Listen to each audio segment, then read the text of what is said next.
اسمع يا سيدي التخاريف. يوجد في داخل هذا الصندوق مومياء لعالم يرجع تاريخها إلى العصر القديم. لمن لا يعرف جو روغان والبودكاست الخاص به The Joe Rogan Experience، اختار عالم الآثار المصري زاهي حواس وحلقته قائلاً إنها الأسوأ في تاريخ برنامجه، ولم يصبها أي سوء أو تلف للآن. عشان يتكلم على الآثار المصرية وتحديداً لغز بناء الأهرامات.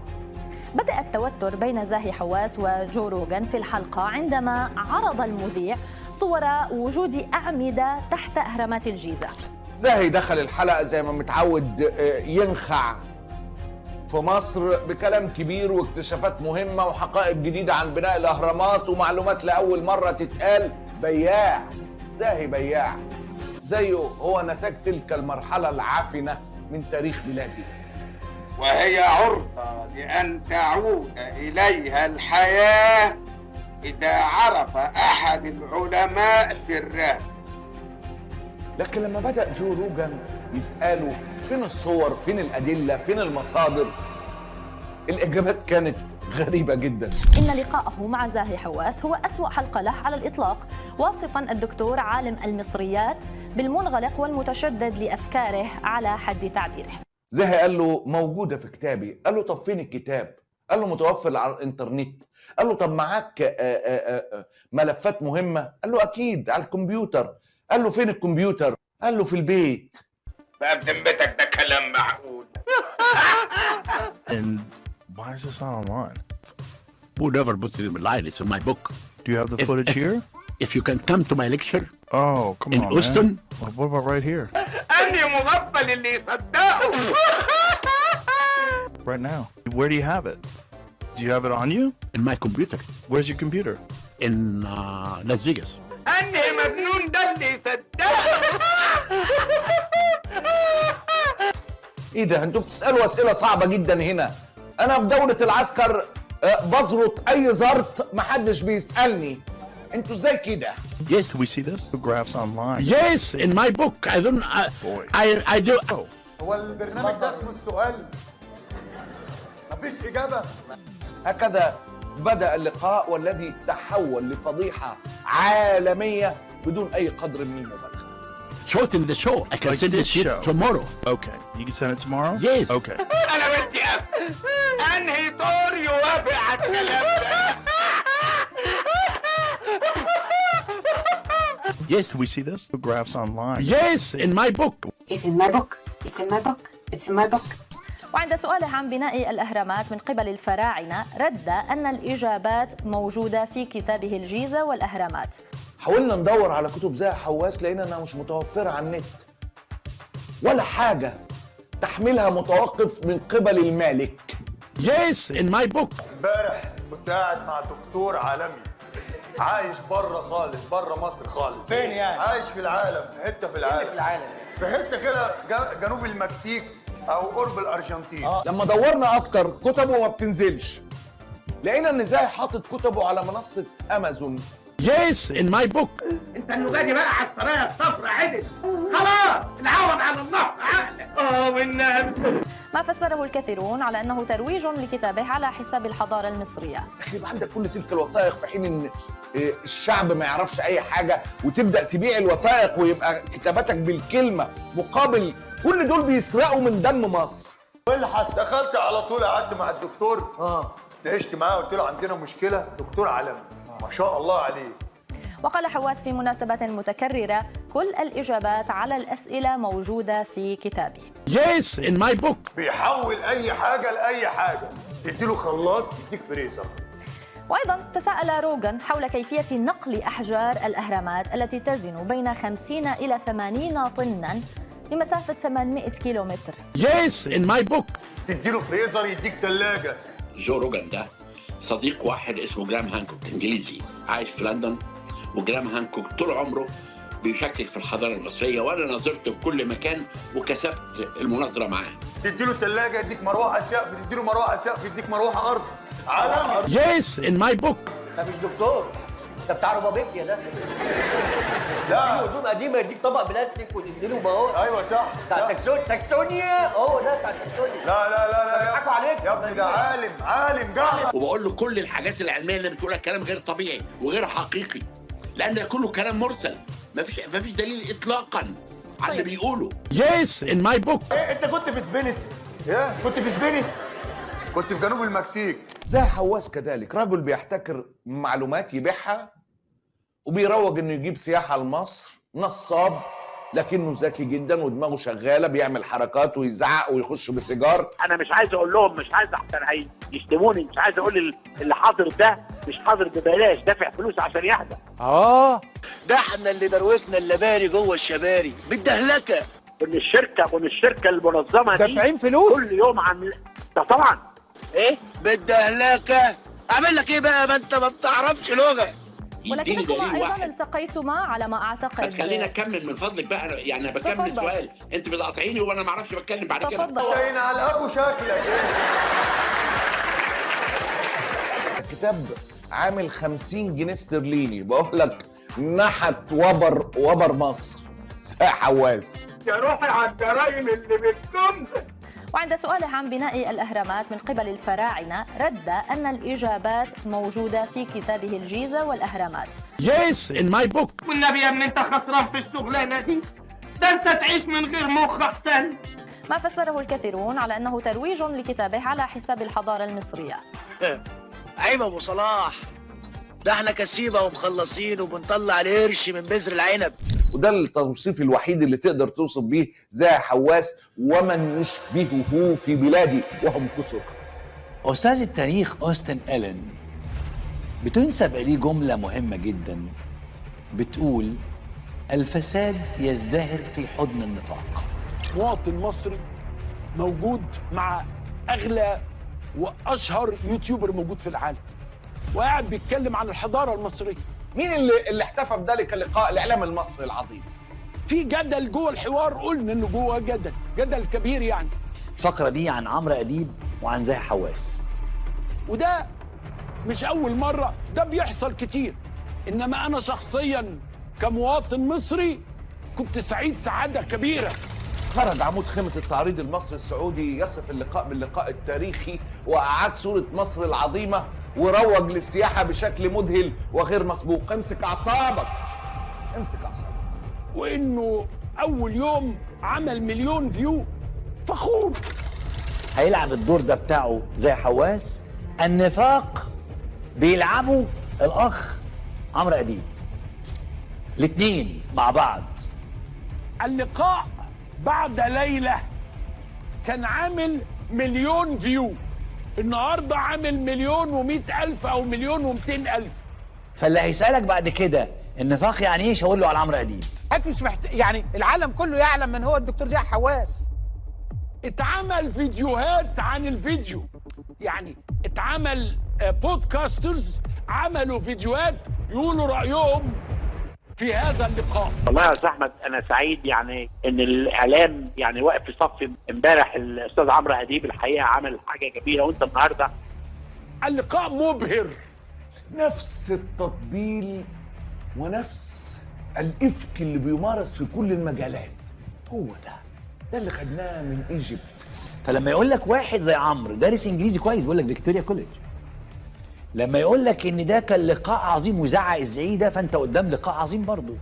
وبعد انتهاء هذا اللقاء هو اصبح حديث العالم وحديث الميديا كلها زاهي حواس. كل المهتمين بعلم المصريات في العالم شافوا ان زاهي حواس مختل عقليا وكذاب. في ناس قالوا لك ايه العظمه اللي هو فيها دي؟ ده الحقيقه عايز سميه انه عمرو كذاب. هو ايه احساسه العالي بالعظمه هو في ايه يعني؟ انتوا مين يعني؟ وزاهي كذاب. واللقاء كان فضيحه، كان هذا اللقاء فضيحه لمصر، وتحولت الحلقه الى مسخره وفضيحه دوليه تمس مصر كلها. ولكن يا سادة يجب أن تعلم أن ما قام به زاهي حواس يعادل حملة إعلانية كاملة. ايه ده؟ كل دول هيشوفوني وانا بعمل ازاي ده؟ حملة إعلانية كاملة كبيرة لزيارة مصر كنت هتدفع فيها ملايين الدولارات بل أكثر وأكثر. هو انتوا عايزين تضحكوا يعني ولا ايه؟ يعني انتوا عاملين دي فقره كوميديه وكده وضحكوا وهستيري الضحك؟ انا مانيش زعلان من كلامه لان هو فعلا البرنامج ده اسوأ بالنسبه له هو. يا راجل ده انت بقيت ترند على اليوتيوب. والله بص فضحتك بقت بجلاجل. والله. I'm watching Dr. Zahi Hawass, the Egyptologist, on Joe Rogan, and he is one of the most insufferable human beings I've ever seen, heard, and he's full of shit. لانه هو انسان سيء. هو عايز يتكلم كلام فارغ ويقول ان الهرم ده بناها ناس جم من القاره الاطلنطس.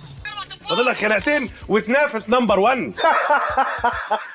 لانه جو روجن نفسه وكل الناس اللي اتفرجت قالت ودوني مصر. تاني هنضحك تاني بقى وكوميديا برضه ولا ايه برضه؟ طب قول لنا نكته طيب ما دام دي مش حلوه دي. زاهي حواس من اعظم الحكايين عن الحضاره المصريه في العالم. وطلع زي حواس لا فاهم حاجه ولا مصدق التقارير ولا عنده ادله.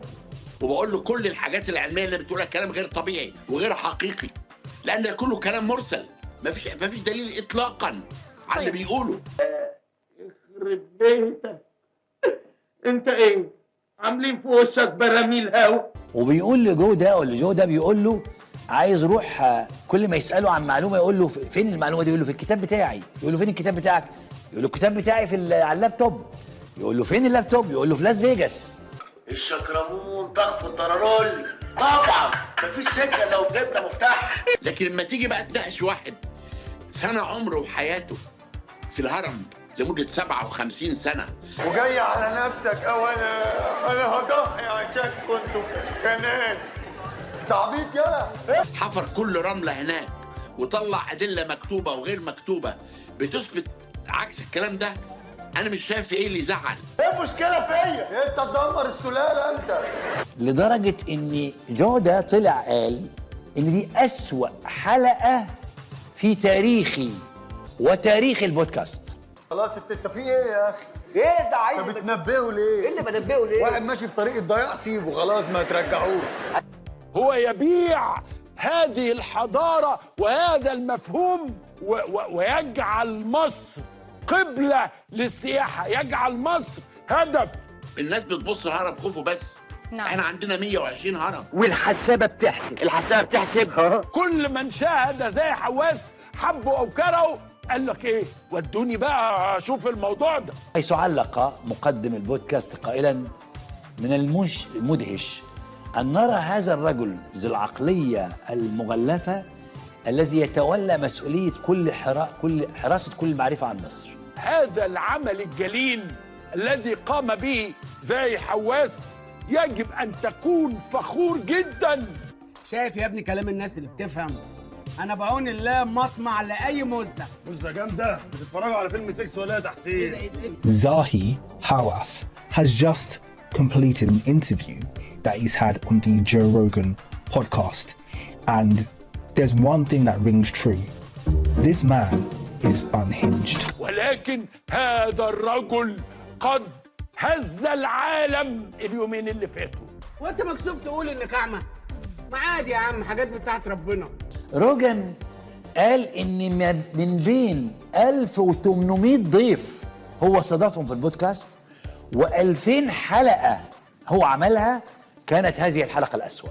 آلاف الفيديوهات على الانترنت بتجمع ان الراجل ده اكذوبه ومجنون. ازاي يطلع مع جو روجان اشهر بودكاست في العالم؟ ده قانون من قوانين جد النمس الاعظم للحفاظ على النسل. لان ده امر ما يرضيش ربنا. ده امر ما يرضيش ربنا. واللي ما يرضيش ربنا احنا هنبقى موجودين معاه، بندعمه، بنأيده. قال لك طول ما عقد الدم معاك تقدر تخلف هنا وهناك. واحده طلعت قالت اياكم حد يشتري كتبه، ده كذاب ومدعي. بعد 16 عام يكشف روجان عن أسوأ ضيف استضافه على الإطلاق في برنامجه الصوتي. أهنئ حضرتك على هذا اللقاء العظيم وهذا الإنجاز الجميل لمصر. الموضوع ما وقفش حد هنا. روجان نفسه طلع في تاني حلقة يتمسخر على زي حواس. مش مصدق؟ اتفرج. Was this the pad that Zahi was using? Right here? This one? Maybe. That might have been the worst podcast I've ever done. الديلي ميل سخرت من انه بيقول ان كل حاجه في كتابي. ما هو كل ما يساله يقول له فين المعلومه دي؟ يقول له في كتابي. يقول له فين كتابك؟ يقول له على اللابتوب. يقول له فين اللابتوب؟ يقول له في لاس فيجاس. انا نفسي يبقى في حد ربنا يديك الصحة وتفضل وجه مصر ووجه السياحة ووجه الآثار. أنت شخص مشرف. انا وريتك العالم كده اتعامل مع هذا اللقاء بما فيهم صاحب اللقاء، بما فيهم اشهر لاعب، بما فيهم المتخصصين، بما فيهم الجمهور العادي. انما الوهم يباح في مصر. ده الراجل روجن قال لك انا كنت مستعد اقعد اتفرج اشوف الاناقه اللي بيشرب بيها السيجار بتاعه. And why is this not online? Who never put it online? It's in my book. Do you have the footage here? If you can come to my lecture. Oh, come in on, Houston. Man. Well, what about right here? شو وقت تهتز الشوارب لو بس ادري؟ شو وقت تهتز الشوارب وشو وقت الناس ينتخون؟ انا اول مره اشوف انترفيو في حد بيشرب سيجار. يا راجل ده انت عظيم. ايه الجمال ده؟ وكأن الشعب لسه مقفول عليه وانت بتستخدم معاه اسلوب صوت العرب في 67. لكن وزير الآثار السابق قدم إجابات رافضة وقاطعة باستمرار، وأجاب كل هذا عن كل سؤال تقريبا هذا في كتابي. اسقطنا 150 طياره، اسقطنا 70، اسقطنا بتاع 9 يونيو كان عبد الناصر بيقدم استقالته الوهميه على الهواء. قال لك ده ايه العظمه؟ ما يعني مشرف يا اخي للبلد. اما اصل الامريكاني ده وروجن ده ما بيعجبوش العجب. الناس بره فاهمه ان ده اكتر واحد بيفهم في الاثار، وده اللي هو الضيف الدائم على كل البرامج الوثائقيه اللي بيرافق اهم الجروبات السياحيه. يطلع بالشكل ده.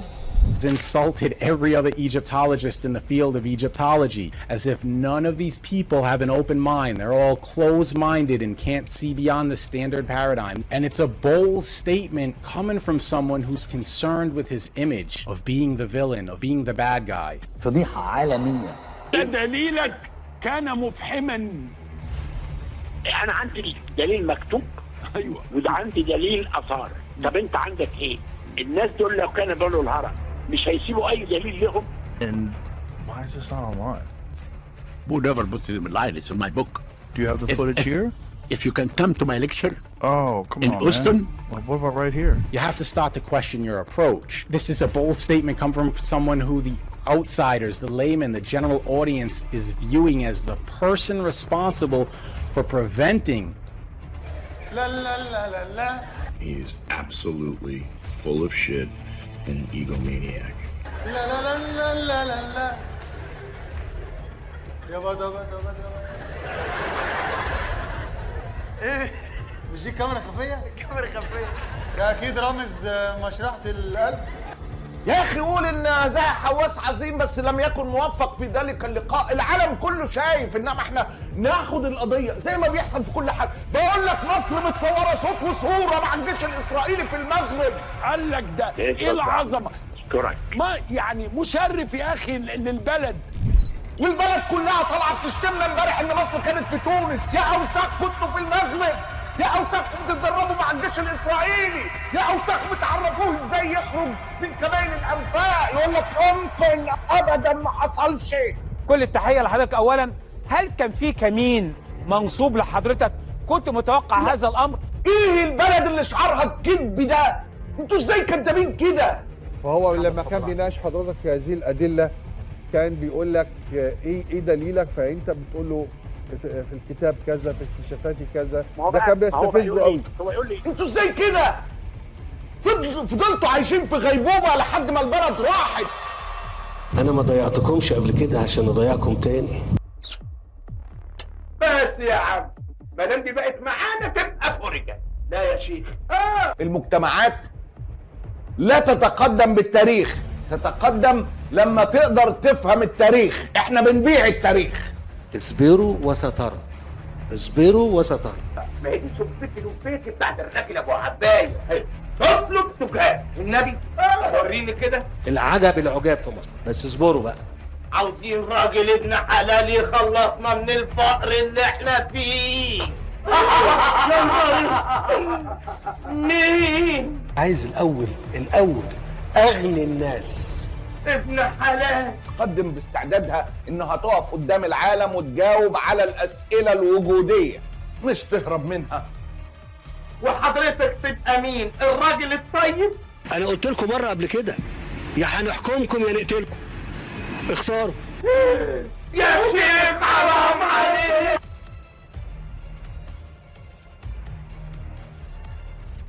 ولو هربت هتفضل هربانه لحد امتى؟